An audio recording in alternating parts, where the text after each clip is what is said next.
یہ کہانی ہے کعبہ کی پہلی تصویر کی اور اس انسان کی جس نے تصویر کو کلک کیا 1861 میں۔ السلام علیکم، میرا نام ہے محمد صادق اور یہ ہے میری کہانی۔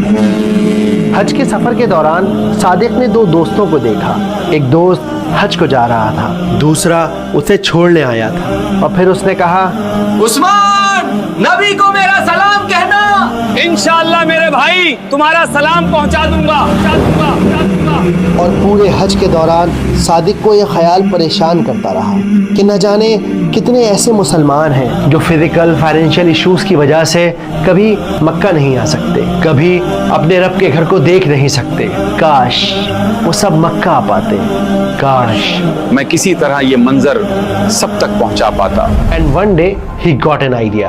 صادق نے واپس لوٹ کر ایک پرانا کیمرہ خریدا اور اسے لے کر نکل پڑے اپنی منزل کی طرف، مکہ کی طرف۔ 2 مہینے کا لمبا سفر کرنے کے بعد، بہت ساری محنت اور بہت ساری کوششوں کے بعد، آخر کار صادق نے کعبہ کی پہلی تصویر کھینچ لی۔ اس کے بعد مدینہ کی مسجد، مکہ کی گلیاں اور احد کے پہاڑ کی تصویریں لی گئیں۔ اس دور میں ان تصویروں کو لینا آسان نہیں تھا۔ اکیلے تپتی گرمی میں 10 کلو کے بھاری کیمرے کو پکڑ کر پہاڑوں پر چڑھنا اور گھنٹوں کی محنت کے بعد ایک تصویر لے پانا اپنے آپ میں کمال تھا۔ یہ منظر پہلی بار دنیا کے سامنے تھا اور اسی کوشش کے لیے محمد صادق کو یورپ نے گولڈ میڈل سے نوازا۔ لیکن ایک سوال اب بھی میرے من میں تھا، کسی اور کے لیے اتنا جذبہ اور جنون کیسے؟